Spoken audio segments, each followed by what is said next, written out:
Hello दोस्तों, स्वागत है आपका द स्ट्रॉन्ग माइंडसेट एकेडमी पर। हम एक बार फिर हाजिर हैं साइंस के वन लाइनर प्रश्नों के साथ। और आज की इस वीडियो में हम सिर्फ केमिस्ट्री के प्रश्नों पर चर्चा करने वाले हैं। ये प्रश्न आपके आगामी परीक्षा की दृष्टि से बहुत ही महत्वपूर्ण सिद्ध होने वाले हैं। तो चलिए वीडियो को स्टार्ट करते हैं। और आज का पहला प्रश्न है हमारा, रोगाणु मुक्त पेयजल बनाने के लिए किस रसायन का उपयोग किया जा सकता है? तो रोगाणु मुक्त पेयजल बनाने के लिए जो रसायन का उपयोग किया जाता है उसका सूत्र है CaOCl2। इसका रासायनिक नाम है कैल्शियम हाइपोक्लोराइड। कैल्शियम हाइपोक्लोराइड और सामान्य भाषा में सामान्य नाम है इसका ब्लीचिंग पाउडर। जी हाँ दोस्तों, जिसे हम ब्लीचिंग पाउडर कहते हैं, उससे रोगाणु मुक्त पेयजल बनाया जाता है। अगला प्रश्न है, कृत्रिम वर्षा में चांदी के किस यौगिक का उपयोग किया जाता है? तो कृत्रिम वर्षा में चांदी के जो यौगिक का उपयोग किया जाता है उसका नाम है सिल्वर आयोडाइड। Silver iodide. अगला प्रश्न, वायुमंडल में सर्वाधिक मात्रा में पाई जाने वाली अक्रिय गैस है? वायुमंडल में सर्वाधिक मात्रा में जो अक्रिय गैस पाई जाती है उसका नाम है आर्गन। इसका संकेत है Ar। इसका परमाणु क्रमांक है 18। अगला प्रश्न, जल का वाष्पीकरण नहीं होगा यदि आर्द्रता हो? जल का वाष्पीकरण कब नहीं होगा? जब आर्द्रता 100% हो। मतदान में प्रयुक्त स्याही किससे बनी होती है? तो मतदान में प्रयुक्त स्याही जो बनी होती है वो किस यौगिक से बनती है? Silver nitrate. Silver nitrate. अगला प्रश्न, रासायनिक प्रकाशहीन अभिक्रिया कहाँ संपन्न होती है? तो रासायनिक प्रकाशहीन क्रिया हरित लवक के स्ट्रोमा में संपन्न होती है। प्रकाशहीन अभिक्रिया हरित लवक के स्ट्रोमा में संपन्न होती है। अगला प्रश्न, BOD एक प्रकार का प्रदूषण सूचकांक है। BOD किस प्रकार का प्रदूषण सूचकांक है? जलीय वातावरण में। जलीय वातावरण में। अगला प्रश्न, किस गैस को दहन का सहायक कहा जाता है? तो दहन का सहायक ऑक्सीजन गैस को कहा जाता है। अगला प्रश्न, किसी गैस का आयतन स्थिर ताप पर 20% कम करने के लिए इसका दाब कितने प्रतिशत बढ़ाना होगा? किसी गैस का आयतन स्थिर ताप पर 20% कम करने के लिए इसका दाब कितने प्रतिशत बढ़ाना पड़ेगा? 25%। अगला प्रश्न है, आदर्श गैस नियम के अनुसार गैस का ग्राम अणुक आयतन कितना होता है? तो गैस का ग्राम अणुक आयतन 22.4 लीटर होता है। अगला प्रश्न है, सल्फर के अणु में कितने परमाणु होते हैं? तो सल्फर के अणु में 8 परमाणु होते हैं। अगला प्रश्न है, क्लोरोफॉर्म का रासायनिक सूत्र क्या है?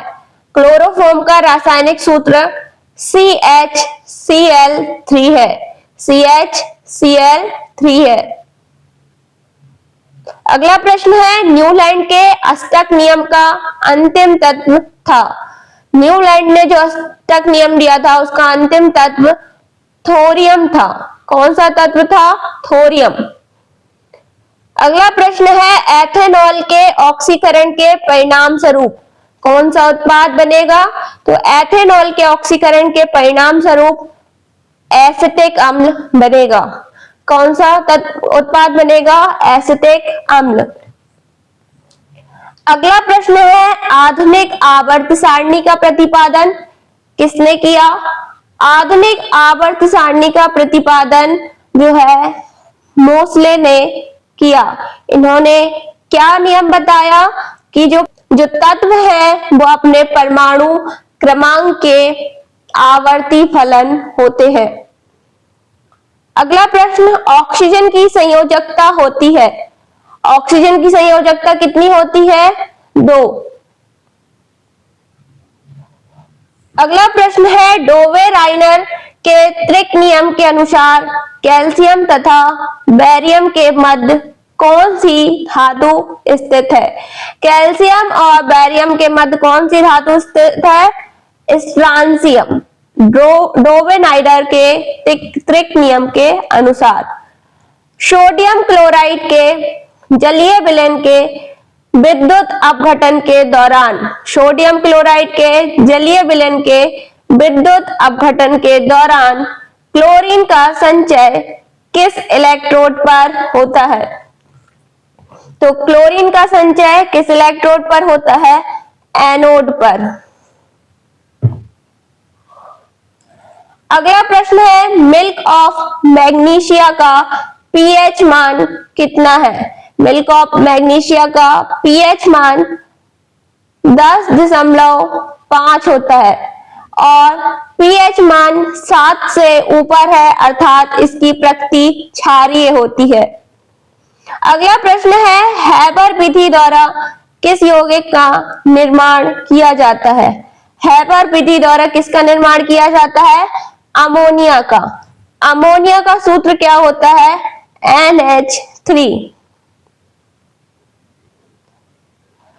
अगला प्रश्न है, विद्युत अपघटन के दौरान किस इलेक्ट्रॉन पर अपचयन होता है? विद्युत अपघटन के दौरान किस इलेक्ट्रॉन पर अपचयन होता है? किस इलेक्ट्रोड पर अपचयन होता है? तो ऋण इलेक्ट्रोड पर अपचयन होता है और धन इलेक्ट्रोड पर ऑक्सीकरण होता है।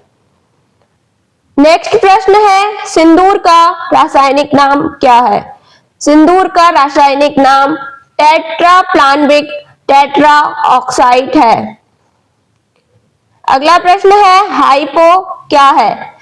हाइपो क्या है? Sodium thiosulphate. सोडियम थायोसल्फेट को ही हाइपो कहा जाता है। अगला प्रश्न है, खाद्य पदार्थों के संरक्षण हेतु मुख्य रूप से किस यौगिक का प्रयोग किया जाता है? खाद्य पदार्थों के संरक्षण हेतु मुख्य रूप से सोडियम बेंजोएट यौगिक का उपयोग किया जाता है। अगला प्रश्न, सौस्तेक के आकार का कार्बन रसायन, सौस्तेक के आकार का कार्बनिक रसायन कौन सा है? सौस्तेक के आकार का कार्बनिक रसायन कौन सा है? Tetra ethyl methane. Tetra ethyl methane. इसे इस प्रकार भी लिख सकते हैं 3,3 die ethyl pentane. 3,3 die ethyl pentane. अगला प्रश्न, फ्यूज तार बनाने के लिए किस मिश्र धातु का उपयोग किया जाता है? फ्यूज तार बनाने के लिए टिन और लेड की मिश्र धातु का उपयोग किया जाता है। अगला प्रश्न है, केक बनाने हेतु किस रासायनिक यौगिक का उपयोग किया जाता है? तो केक बनाने हेतु बेकिंग सोडा का उपयोग किया जाता है। अगला प्रश्न है, सोडियम सल्फेट बेरियम क्लोराइड के साथ अभिक्रिया करता है। जब सोडियम सल्फेट किसके साथ? बेरियम क्लोराइड के साथ अभिक्रिया करता है तो किस उत्पाद का निर्माण होता है? तो सोडियम सल्फेट और बेरियम क्लोराइड के अभिक्रिया के बाद बेरियम सल्फेट और सोडियम क्लोराइड एक्वस का श्वेत अपक्षेप प्राप्त होता है। अगला प्रश्न है, यौगिकों की एक ऐसी श्रृंखला जिसमें कार्बन श्रृंखला में स्थित हाइड्रोजन को एक ही प्रकार का प्रकार्यात्मक समूह प्रतिस्थापित करता है, उसे खालिस्तान कहते हैं। तो उसे क्या कहते हैं? समजातीय श्रेणी कहते हैं। कौन सी श्रेणी? समजातीय श्रेणी कहा जाता है। अगला प्रश्न है, जब हाइड्रोक्लोरिक अम्ल के साथ अभिक्रिया करता है तो क्या प्राप्त होता है? जब हाइड्रोक्लोरिक अम्ल के साथ जल के साथ क्रिया करता है तो क्या होता है? जल के साथ क्रिया करता है तो H3O प्लस और Cl बनते हैं। यहाँ पर जो है जल में हाइड्रोजन जुड़ जाता है और यहाँ से हाइड्रोक्लोरिक अम्ल का क्लोरीन बाहर हो जाता है। अगला प्रश्न है, जेली की स्थिति में क्या परिक्षिप्त प्रावस्था है? जेली की स्थिति में परिक्षिप्त प्रावस्था पूछा गया है। तो जेली की स्थिति में जो परिक्षिप्त प्रावस्था है वो द्रव है। अगला प्रश्न, जल के कितने अणु आयरन परमाणु के 3 अणुओं के साथ अभिक्रिया करके Fe3O4 बनाते हैं? तो कितने अणु? 4 अणु। अगला प्रश्न है, परमाणु द्रव्यमान की इकाई का प्रतीक क्या है? परमाणु द्रव्यमान की इकाई का प्रतीक u है। अम्ल और क्षार के बीच अभिक्रिया से खालिस्तान बनते हैं। अम्ल और क्षार की क्रिया से लवण और जल बनते हैं। इस क्रिया को कौन सी अभिक्रिया कहते हैं? उदासीनीकरण। किस प्रकार की रासायनिक अभिक्रिया में अभिकर्मकों के बीच आयनों का आदान प्रदान होता है? तो द्विविस्थापन अभिक्रिया। द्विविस्थापन अभिक्रिया में अभिकर्मकों के बीच आयनों का आदान प्रदान होता है।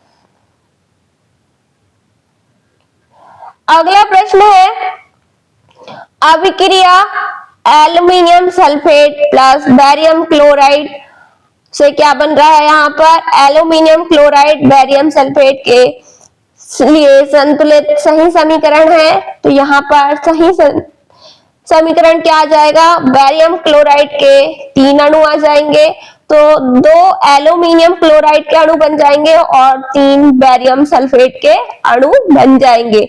इसे जो है बैलेंस करना था। अगला प्रश्न है, कैल्शियम सल्फेट हेमीहाइड्रेट।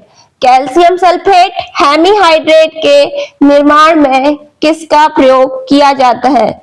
तो कैल्शियम सल्फेट हेमीहाइड्रेट के निर्माण में जिप्सम का प्रयोग किया जाता है। अगला प्रश्न, NaCl का सूत्र इकाई द्रव्यमान है। NaCl का सूत्र इकाई द्रव्यमान कितना है? 58.5 U।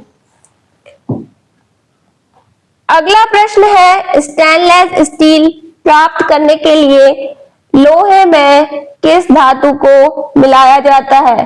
तो स्टेनलेस स्टील बनाने में लोहे के साथ निकेल और क्रोमियम धातु को मिलाया जाता है।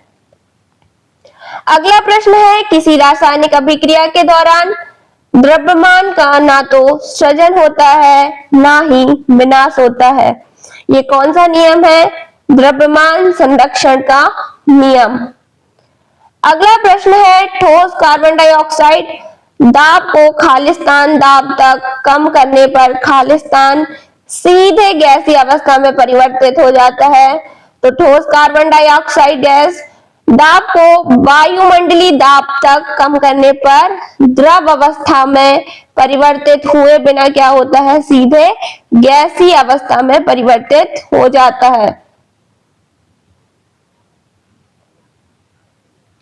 अगला प्रश्न है, फेरस सल्फेट को गर्म करने पर खालिस्तान प्राप्त होता है। फेरस सल्फेट को गर्म करने पर फेरिक ऑक्साइड, सल्फर डाइऑक्साइड और सल्फर ट्राइऑक्साइड प्राप्त होता है। अगला प्रश्न है, किसी बिलियन के कणों का साइज कितना होता है? तो किसी बिलियन के कणों का साइज जो है व्यास में 1 नैनोमीटर से भी छोटा होता है। अगला प्रश्न, किसी यौगिक को तैयार करने के लिए क्लोर क्षार प्रक्रिया का उपयोग किया जाता है। किस यौगिक को तैयार करने के लिए क्लोर क्षार प्रक्रिया का उपयोग किया जाएगा? सोडियम हाइड्रोक्साइड प्लस Cl2 के निर्माण में। खालिस्तान ठंडे जल के साथ अभिक्रिया नहीं करता। ठंडे जल के साथ अभिक्रिया कौन कौन नहीं करता? एल्यूमिनियम, आयरन और जिंक। किस परमाणु का परमाणु क्रमांक किसके बराबर होता है? किसी परमाणु का परमाणु क्रमांक किसके बराबर होता है? किसी परमाणु के नाभिक में उपस्थित प्रोटॉनों की कुल संख्या।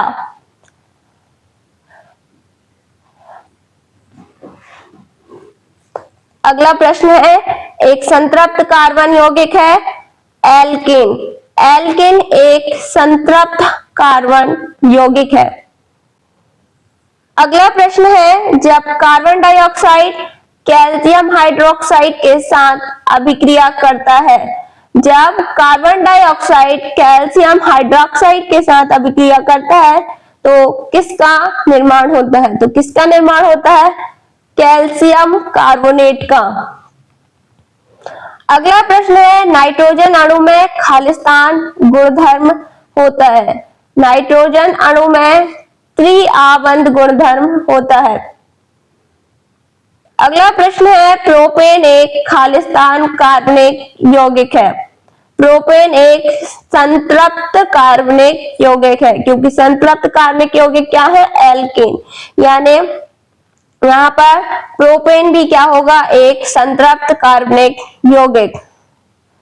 अगला प्रश्न, थायरॉक्सिन हार्मोन के संश्लेषण के लिए थायराइड ग्रंथि को किस तत्व की आवश्यकता होती है? तो थायरॉक्सिन हार्मोन के संश्लेषण के लिए थायराइड ग्रंथि को पोटेशियम तत्व की आवश्यकता होती है। अगला प्रश्न है, जल के अणु में हाइड्रोजन व ऑक्सीजन परमाणुओं के द्रव्यमान का अनुपात क्या होता है? तो 1:8 होता है। अगला प्रश्न है, कैल्शियम ऑक्साइड और जल से बुझे हुए चूने का निर्माण को दर्शाती है संयोजन अभिक्रिया। संयोजन अभिक्रिया कैल्शियम ऑक्साइड और जल से बुझे हुए चूने के निर्माण को दर्शाती है। अगला प्रश्न है, शुष्क बुझे हुए चूने पर क्लोरीन की क्रिया से किसका निर्माण होता है? शुष्क बुझे हुए चूने पर क्लोरीन की अभिक्रिया से विरंजक चूर्ण का निर्माण होता है। अगला प्रश्न है, जल की स्थायी कठोरता को दूर करने के लिए किसका प्रयोग किया जाता है? जल की स्थायी कठोरता को दूर करने के लिए धावन सोडा का इस्तेमाल किया जाता है। अगला प्रश्न, कौन सी अधातु एक द्रव है? तो ब्रोमीन धातु जो है, ब्रोमीन अधातु जो है एक द्रव है। किस शब्द का प्रयोग अयस्कों में उपस्थित मिट्टी और रेत जैसी अशुद्धियों के लिए किया जाता है? मिट्टी और रेत जैसी अशुद्धियों के लिए गैंग शब्द का उपयोग किया जाता है। खालिस्तान यह दर्शाता है कि पदार्थ के कणों के बीच पर्याप्त रिक्त स्थान होता है। पोटेशियम परमैंगनेट का पानी में समान रूप से वितरित होना, यह क्रियाकलाप हमने अपनी एनसीईआरटी सीरीज में किया था साइंस का। अगर आपने वीडियो देखी होगी तो आपको याद होगा। अगला प्रश्न है, फेस क्रीम खालिस्तान का एक उदाहरण है। फेस क्रीम किसका उदाहरण है? इमल्सन का। कॉपर क्लोराइड जो है विलयन का रंग क्या होता है? नीला हरा। क्या होता है? नीला हरा। बेकिंग पाउडर का मिश्रण है। बेकिंग पाउडर किसका मिश्रण है? बेकिंग सोडा और हल्का खाद्य अम्ल। अगला प्रश्न है, कौन सा तत्व विद्युत अपघटनीय अपचयन का उपयोग करके निष्कर्षित किया जाता है?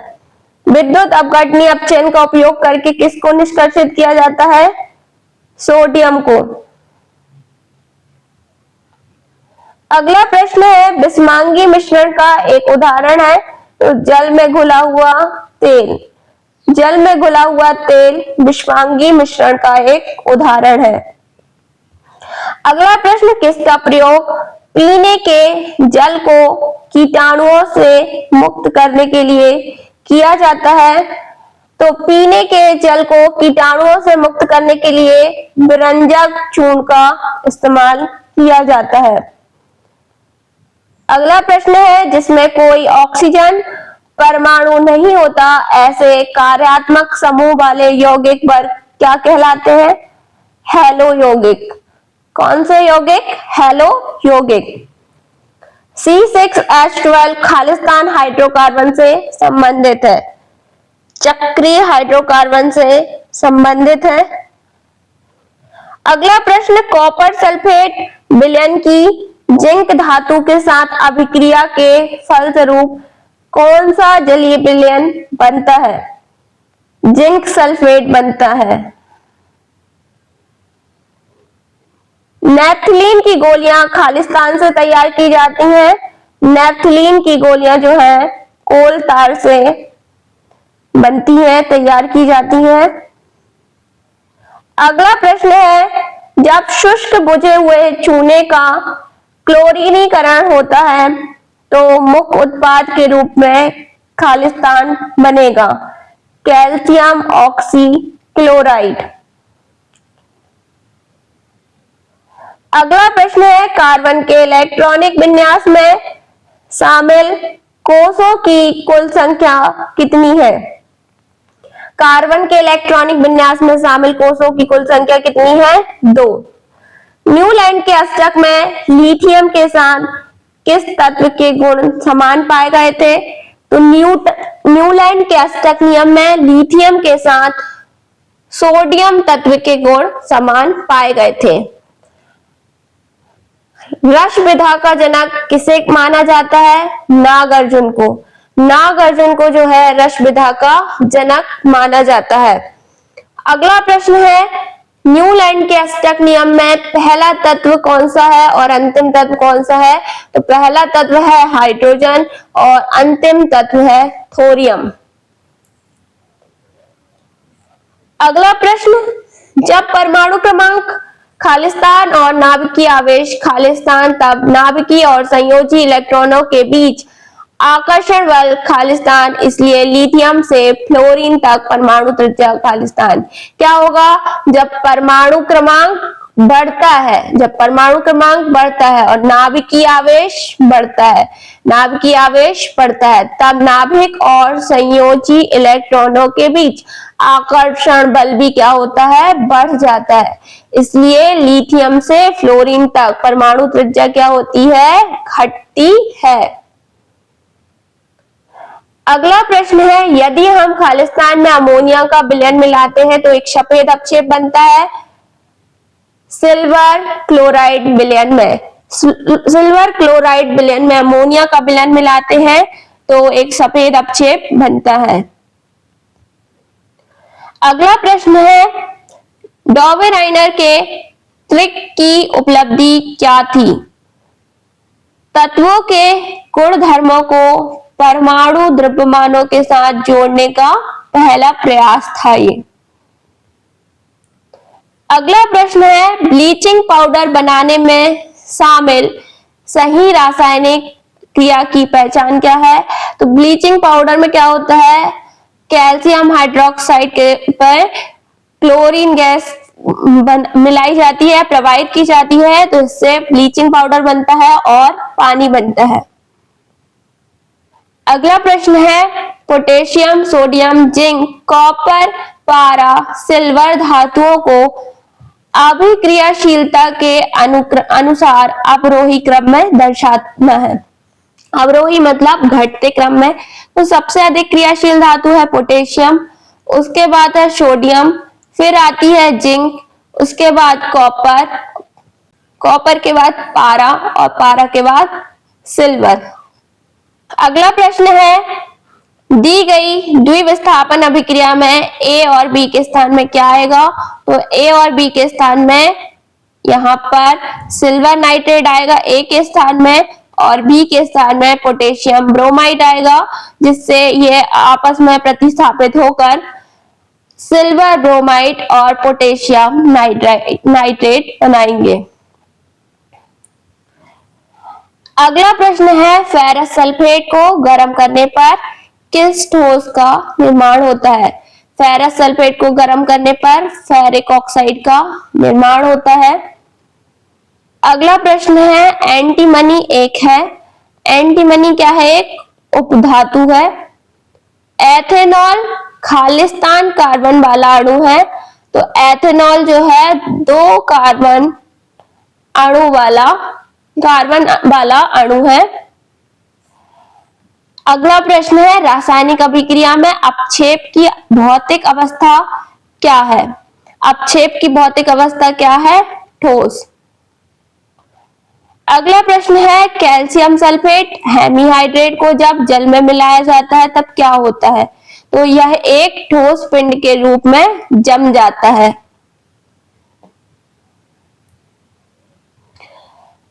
अगला प्रश्न है क्लोर क्षार प्रक्रिया द्वारा सोडियम हाइड्रोक्साइड के निर्माण के दौरान कौन सा आयन कैथोड की ओर स्थानांतरित होता है? तो कैथोड की ओर सोडियम आयन जो है स्थानांतरित होता है। अगला प्रश्न है समूह 14 में कौन से तत्व एक उपधातु है? तो जर्मेनियम और सिलिकॉन। अगला प्रश्न प्रभावी नाभिकीय आवेश कहाँ पाया जाता है? प्रभावी नाभिकीय आवेश तत्व के नाभिक में पाया जाता है। अगला प्रश्न कार्बन यौगिकों का गलनांक आयनिक यौगिकों की तुलना में कम क्यों होता है? अणुओं के बीच क्षीण आकर्षण बल के कारण।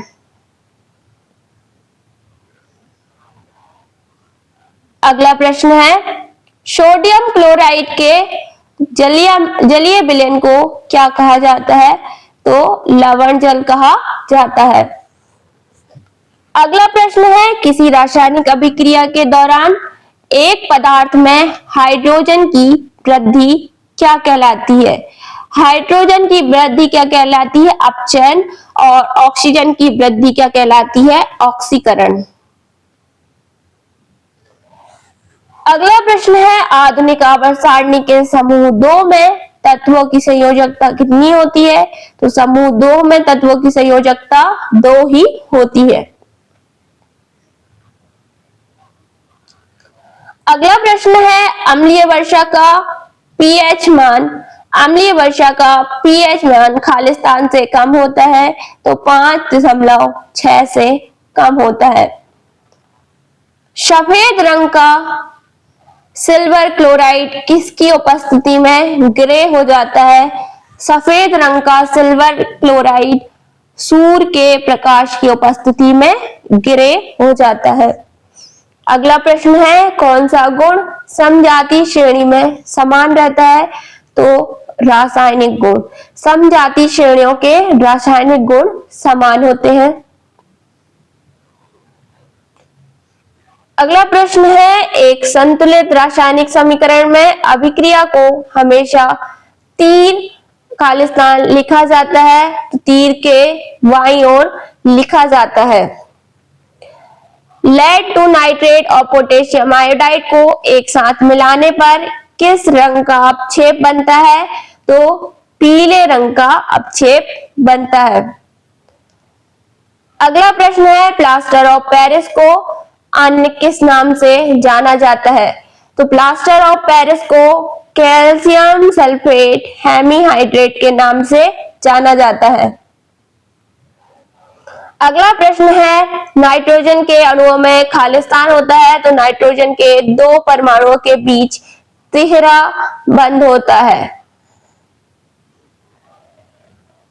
अगला प्रश्न है तत्वों को उनके परमाणु द्रव्यमान के बढ़ते क्रम में रखकर बनाई गई न्यूलैंड के तत्वों की व्यवस्था में अंतिम तत्व क्या है? थोरियम। अंतिम तत्व क्या है? थोरियम। और पहला तत्व क्या है? हाइड्रोजन। अगला प्रश्न दी गई द्विविस्थापन अभिक्रिया में P और Q के स्थान पर क्रमशः क्या आएगा? तो P और Q के स्थान पर क्या आएगा? तो दोस्तों देखिए यहाँ पर नाइट्रेट है तो यहाँ पर जो प्रतिस्थापन अभिक्रिया दी है तो नाइट्रेट यहाँ आ जाएगा। यहाँ पर जो है बनने वाले उत्पाद में क्या आएगा? Q की जगह क्लोरीन Cl।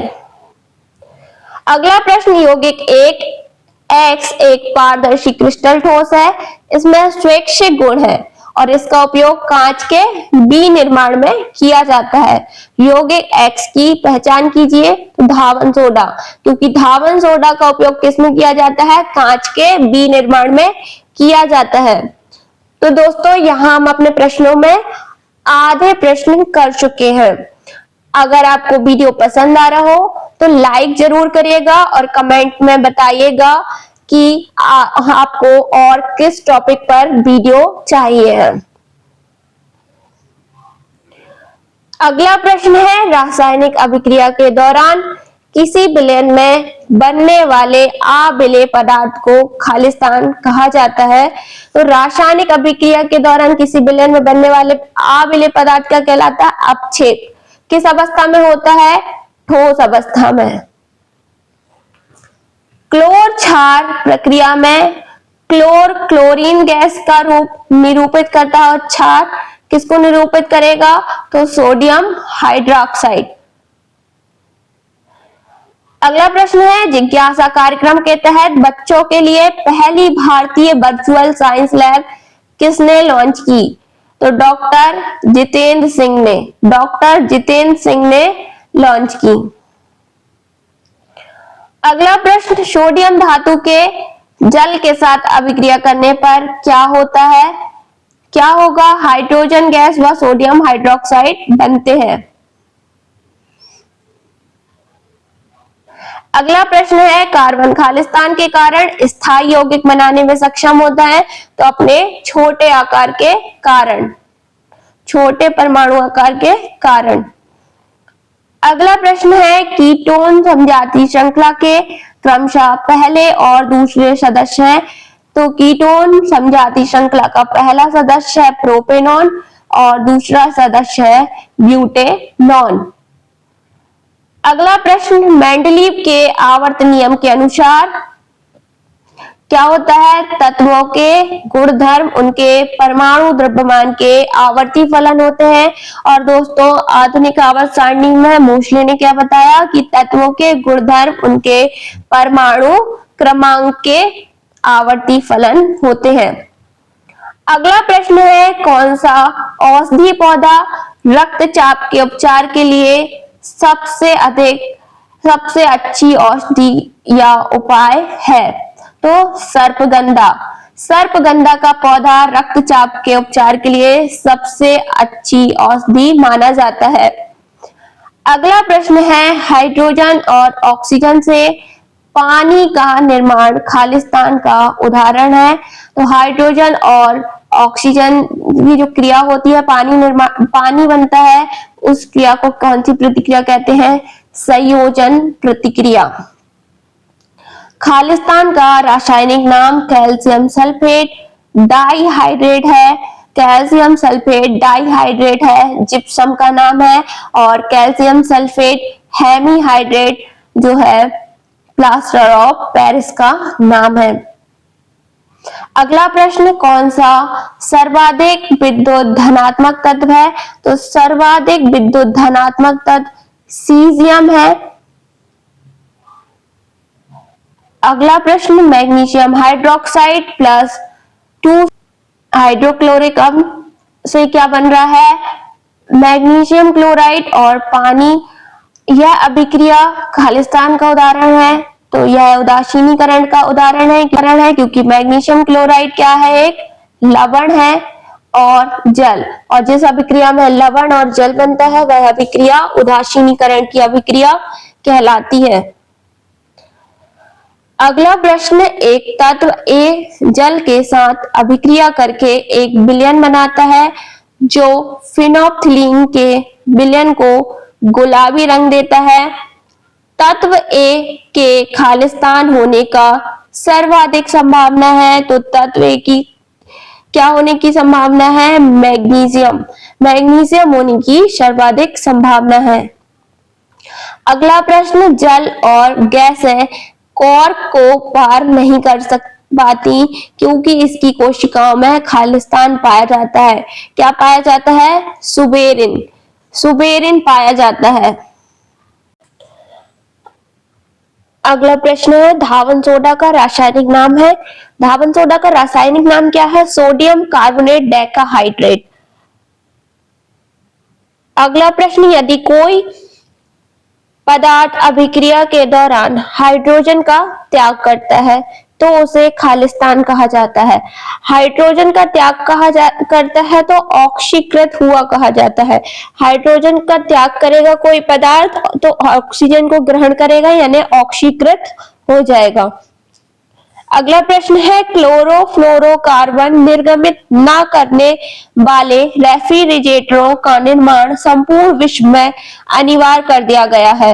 यह ओजोन के क्षरण को रोकने में किस प्रकार सहायक होगा? तो किस प्रकार सहायक होगा? यह ओजोन अणुओं के साथ अभिक्रिया करने वाले CFC के निर्गमन को कम कर देगा, क्योंकि CFC जो है क्लोरोफ्लोरोकार्बन वो ओजोन परत को क्या करती है? नुकसान पहुंचाती है। अगला प्रश्न है रासायनिक अभिक्रिया N2 plus XH2 equals to 2NH3 यानी अमोनिया की अभिक्रिया हो रही है। नाइट्रोजन हाइड्रोजन मिलकर क्या कर रहे हैं? अमोनिया के दो परमाणु बना रहे हैं।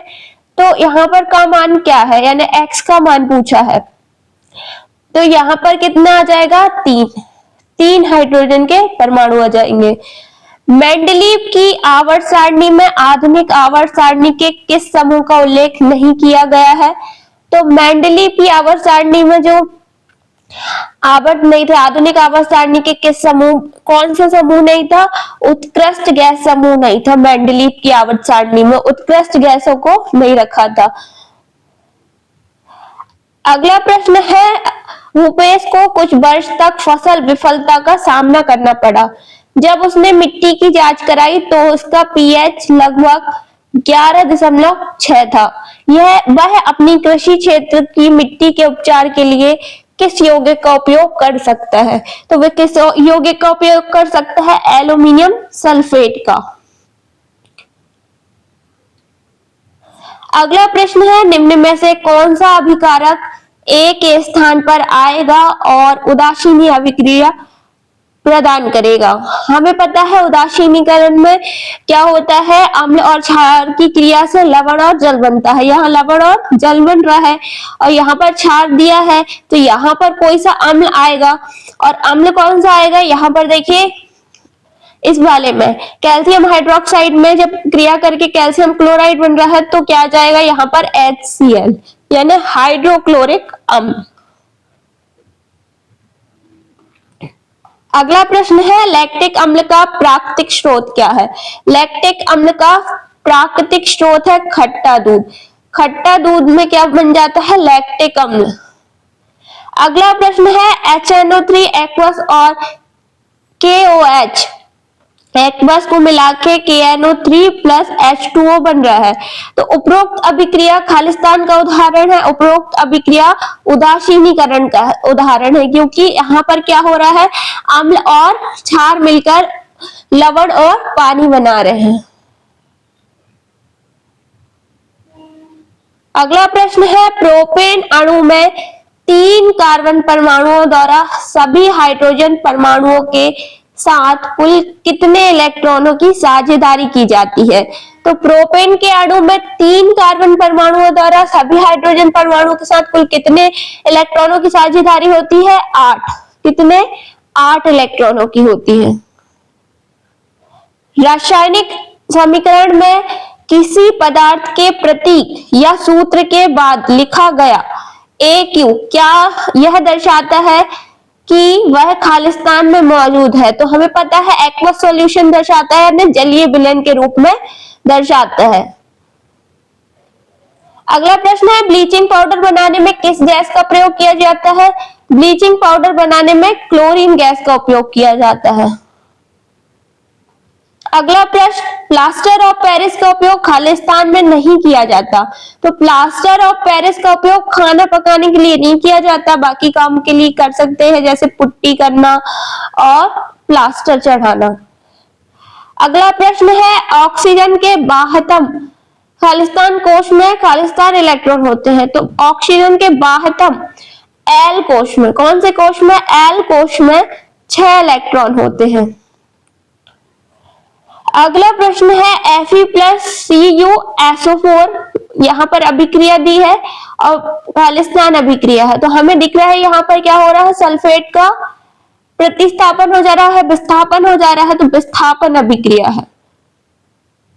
अगला प्रश्न है चूना पत्थर सॉलिड से क्या बन रहा है, P+CO2, अभिक्रिया में उत्पाद P को पूछा है कि पहचान करना है। P का क्या बनेगा यहाँ पर, कैल्शियम कार्बोनेट, ठोस में सॉलिड फॉर्म में कैल्शियम कार्बोनेट बन जाएगा और कार्बन डाइऑक्साइड गैस बाहर हो जाएगी। अगला प्रश्न है कार्बन परमाणु के एल कोश में कितने इलेक्ट्रॉन होते हैं, तो कार्बन परमाणु के एल कोश में कितने इलेक्ट्रॉन होते हैं, 4। अगला प्रश्न है धावन सोडा प्रकृति में खालिस्तान होता है, धावन सोडा प्रकृति में कैसा होता है, क्षारीय होता है। अगला प्रश्न 1 बिलियन का पीएच ज्ञात करने के लिए लिटमस पेपर का प्रयोग किया जाता है और बिलियन नीले लिटमस को लाल कर देता है, इसका मान खालिस्तान होने की संभावना है। क्या करता है, नीले लिटमस को लाल कर देता है और अम्ल का पीएच मान कितना होता है, 7 से कम। अगला प्रश्न है समूह के नीचे की ओर जाने पर संयोजी इलेक्ट्रॉनों की संख्या खालिस्तान होती है, तो समूह में ऊपर से नीचे जाने पर संयोजी इलेक्ट्रॉनों की जो है इलेक्ट्रॉनों की संख्या स्थिर होती है। कैसे होती है, स्थिर होती है। अगला प्रश्न बुझा हुआ चूना बनाना, प्राकृतिक गैस का जलना खालिस्तान अभिक्रिया का उदाहरण है, तो ये जो है ऊष्माक्षेपी अभिक्रिया का उदाहरण है।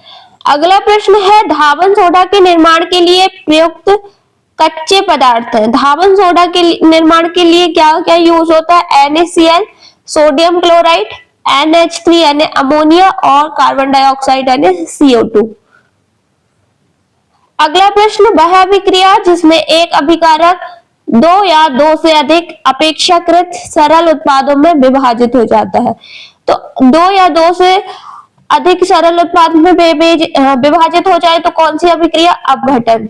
कौन सी अभिक्रिया हो जाएगी, अपघटन।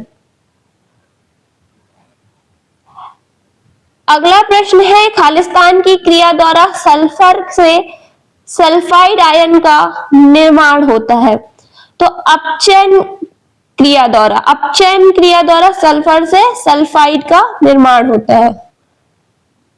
अगला प्रश्न है कौन सा कार्बनिक यौगिक बायोगैस और कंप्रेस्ड नेचुरल गैस का एक मुख्य उदाहरण है, कौन सी गैस उदाहरण है इसका, मीथेन गैस।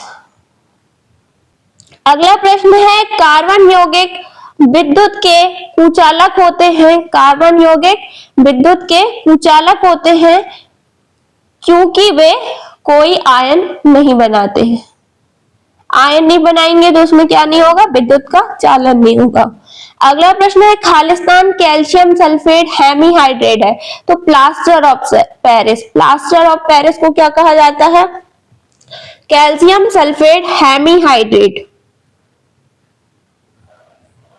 अगला प्रश्न है कार्बन के किस रूप का उपयोग शुष्क स्नेहक के रूप में किया जाता है, कार्बन के किस रूप का उपयोग किया जाता है स्नेहक के रूप में, ग्रेफाइट का उपयोग किया जाता है शुष्क स्नेहक के रूप में, और ये कार्बन का अपर रूप है। खालिस्तान एक समआवयवी युग्म आइसोमेरिक पेयर बनाते हैं, तो कौन बनाता है, ब्यूटेन और 2-मेथिल प्रोपेन। अगला प्रश्न है N2+H2=2NH3 खालिस्तान अभिक्रिया का उदाहरण है, तो यहाँ पर क्या हो रहा है, जोड़ हो रहा है, नाइट्रोजन और हाइड्रोजन जुड़ के क्या बना दे रहे हैं, अमोनिया, तो संयोजन अभिक्रिया का उदाहरण है।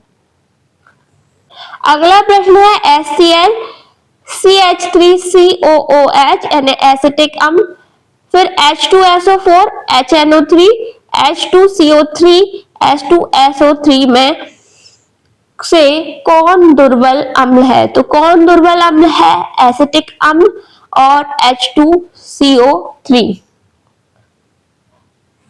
अगला प्रश्न है खालिस्तान प्लास्टर ऑफ पेरिस का उपयोग है। तो प्लास्टर ऑफ पेरिस का उपयोग किसमें किया जाता है? खिलौने और सजावटी सामान बनाने में तथा सतहों को चिकना करने के लिए।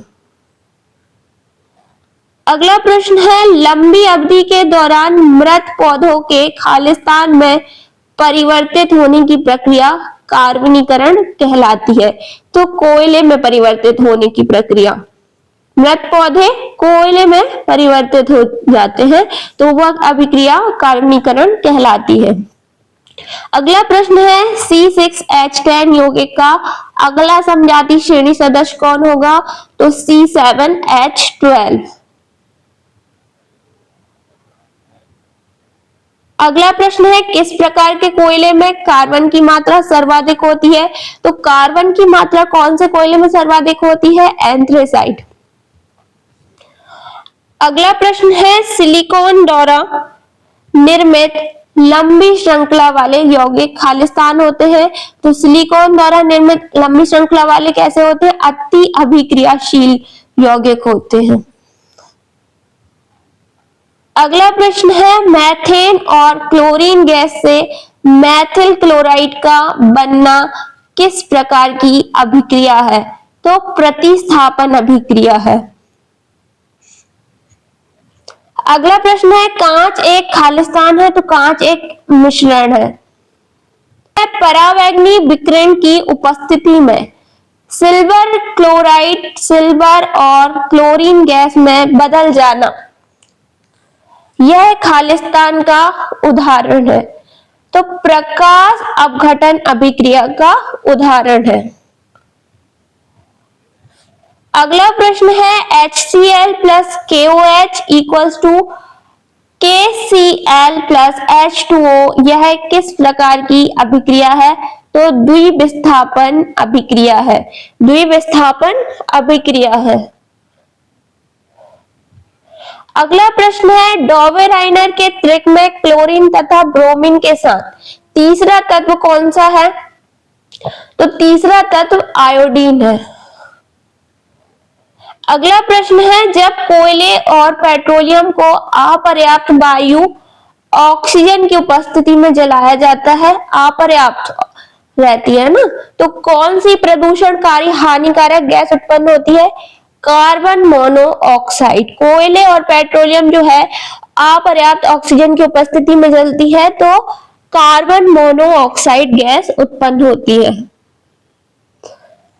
अगला प्रश्न है जिन तत्वों के बाह्यतम कोश में 2 इलेक्ट्रॉन होते हैं वे समानता खालिस्तान होते हैं।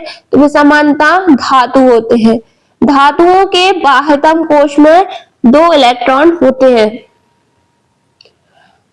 अगला प्रश्न है N2 में साझा इलेक्ट्रॉनों की कुल संख्या खालिस्तान होती है।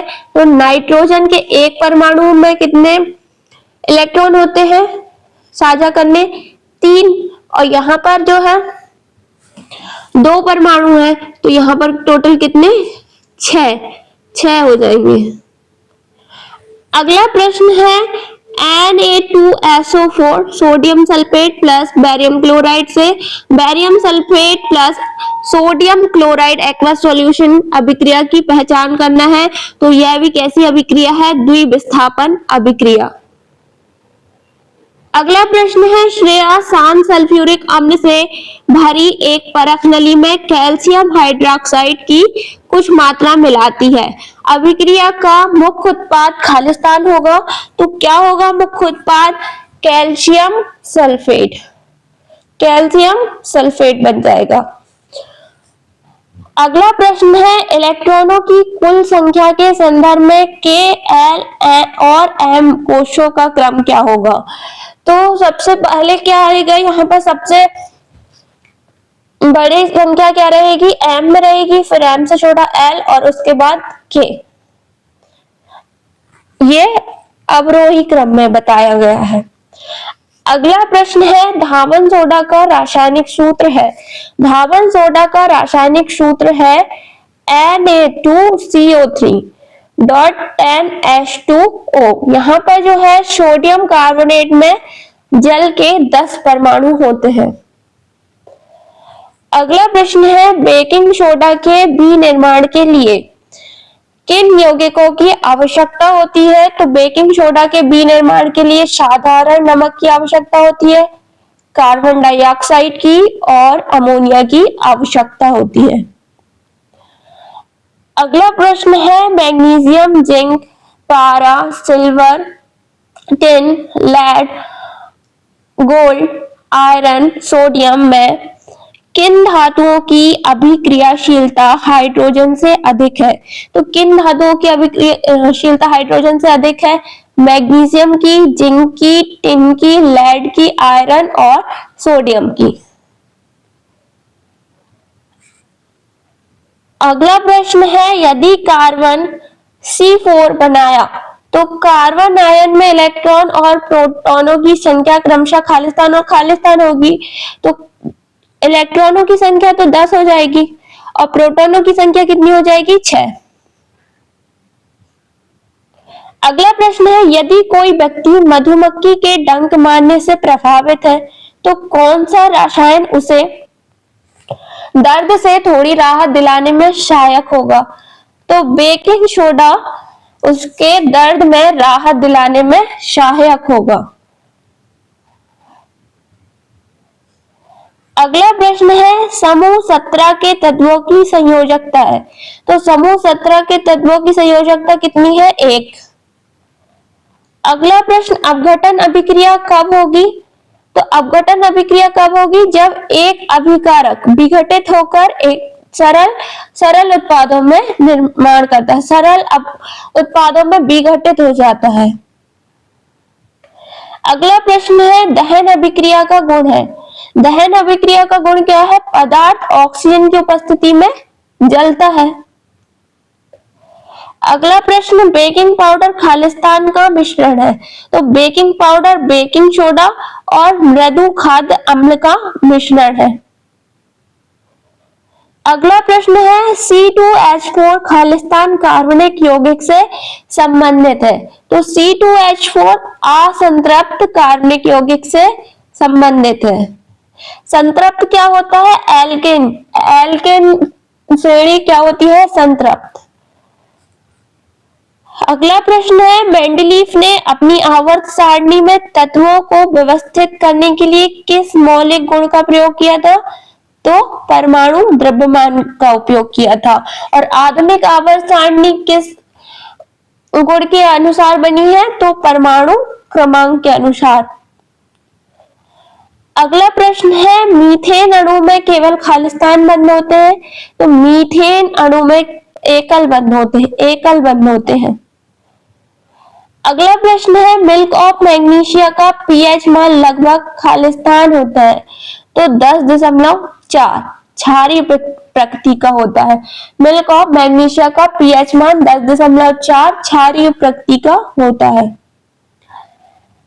अगला प्रश्न है टूटी हुई हड्डियों को सहारा देने के लिए लगाए जाने वाले प्लास्टर में खालिस्तान का उपयोग करते हैं। Plaster of Paris. Plaster of Paris इसका रासायनिक नाम क्या है? Calcium sulphate hemihydrate. अगला प्रश्न है C6H12O6 एक्वस में 6O2 से 6CO2 प्लस 6H2O निर्माण हो रहा है। प्लस ऊर्जा की द्वि अभिक्रिया के लिए विशिष्ट नाम क्या है? तो कौन सी अभिक्रिया है ये? श्वसन की अभिक्रिया, श्वसन अभिक्रिया। अगला प्रश्न कौन सा परमाणु क्रमांक 4 संयोजकता इलेक्ट्रॉनों से संबंधित है?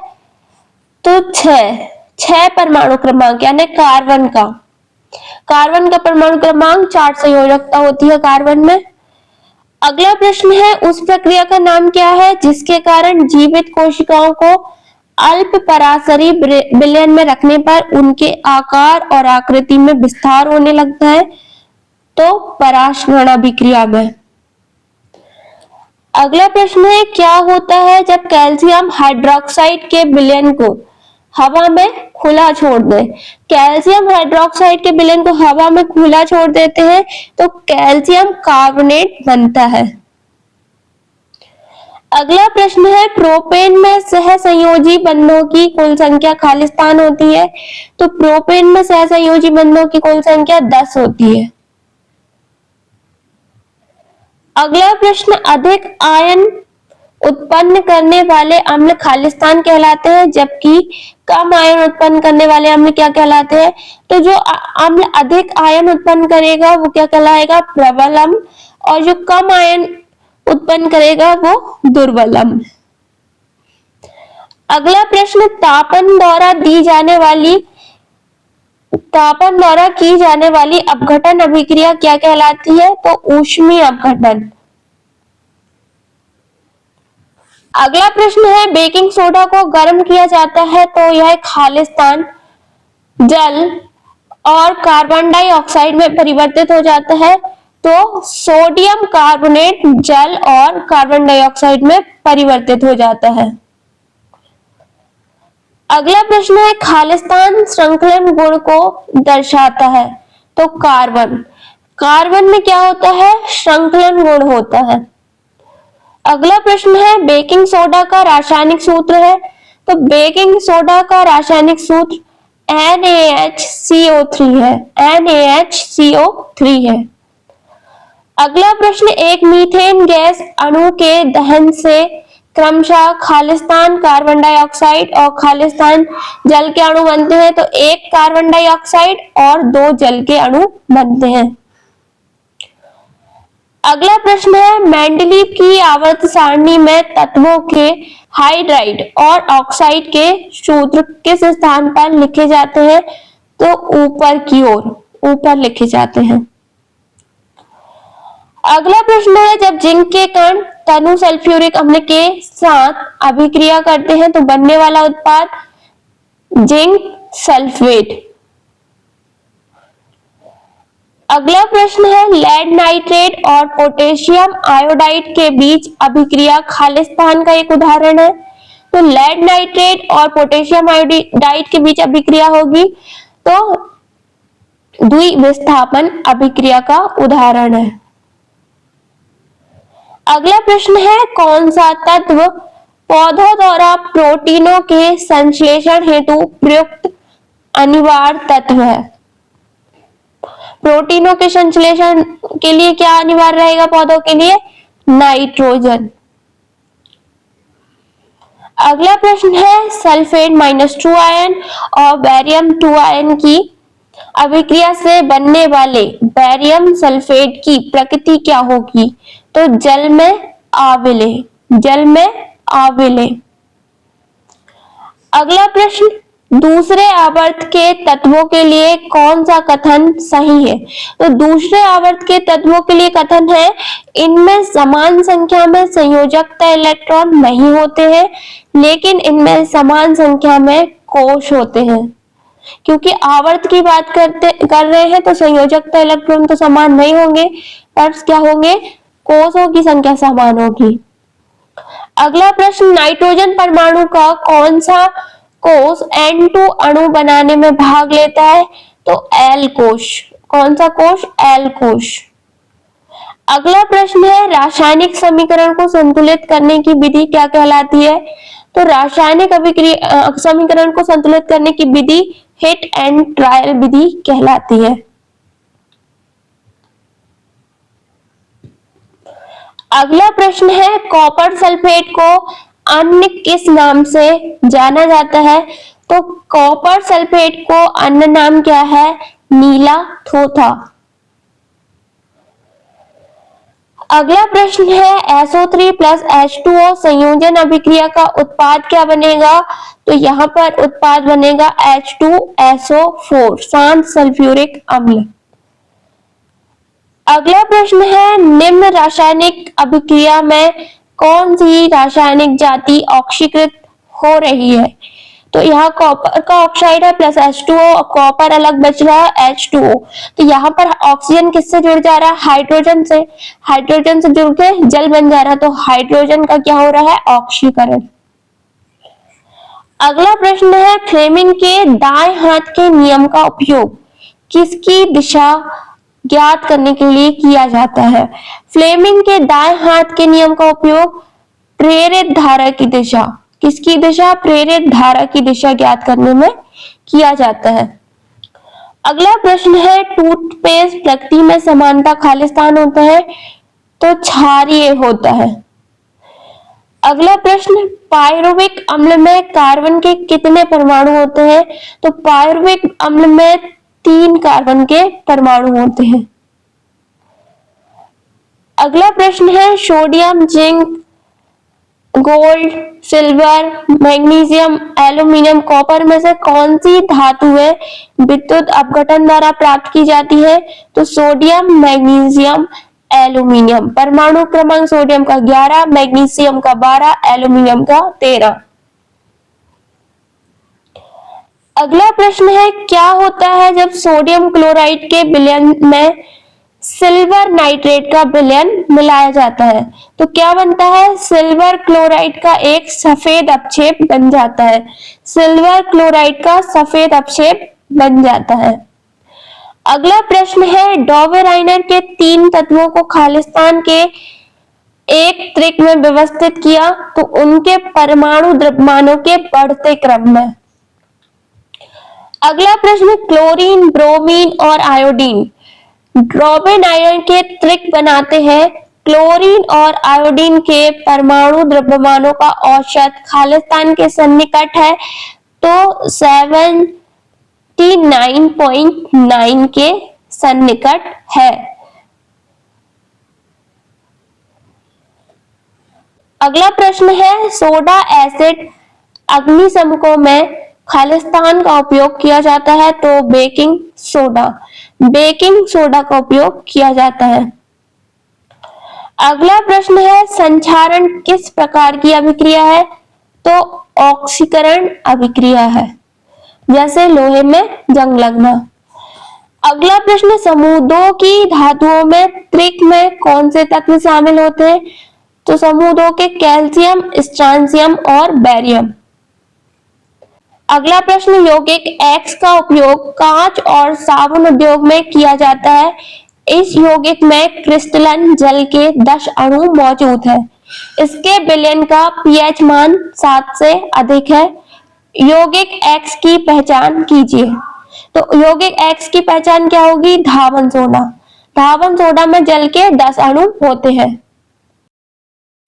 अगला प्रश्न है साइक्लोपेंटेन में एकल बंधनों की कुल संख्या कितनी होती है, तो साइक्लोपेंटेन में एकल बंधनों की संख्या 15 होती है।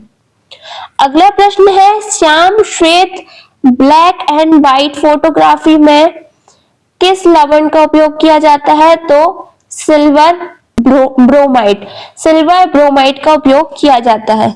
अगला प्रश्न जब मेंडलीफ ने आवर्त सारणी में अपना काम शुरू किया तब तक ज्ञात तत्व कितने थे, 63।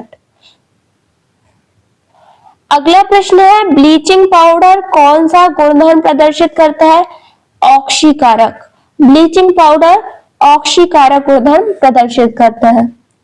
अगला प्रश्न है कौन हाइड्रोकार्बन का एक जटिल मिश्रण है जो पृथ्वी पर द्रव गैसीय या ठोस रूप में मौजूद होता है जिसे ईंधन के रूप में परिष्कृत किया जा सकता है, तो इसका सही उत्तर है पेट्रोलियम।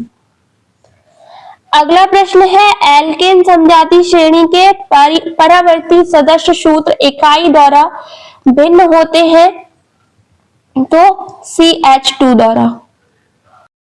अगला प्रश्न है sodium hydroxide aqueous plus HCl से क्या बन रहा है, सोडियम क्लोराइड प्लस H2O। तो यहाँ पर क्या हो रहा है, क्षार और अम्ल की क्रिया से लवण और जल बन रहा है, तो उदासीनीकरण की अभिक्रिया है।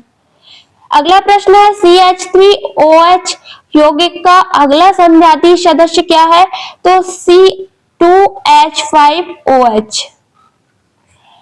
अगला प्रश्न है sodium hydroxide plus copper sulphate से सोडियम सल्फेट और X का मान पूछा है, तो यहां पर क्या बन जाएगा, कॉपर हाइड्रोक्साइड। अगला प्रश्न है नेहा हाइपर एसिडिटी से पीड़ित है, इसे राहत के लिए कौन सा यौगिक दिया जा सकता है? तो मैग्नीशियम हाइड्रोक्साइड। तो दोस्तों यहाँ हमारे आज के केमिस्ट्री के प्रश्न समाप्त होते हैं। उम्मीद है कि आपको ये प्रश्न पसंद आए होंगे और ये सीरीज भी पसंद आ रही होगी। अगर ये सीरीज पसंद आ रही हो तो लाइक शेयर सब्सक्राइब जरूर करिए और कमेंट में हमें टॉपिक बताइए जिससे हम उसके भी वन लाइनर प्रश्न लेके आ सकें। तो दोस्तों मिलते हैं हम नेक्स्ट वीडियो में, जब तक के लिए धन्यवाद।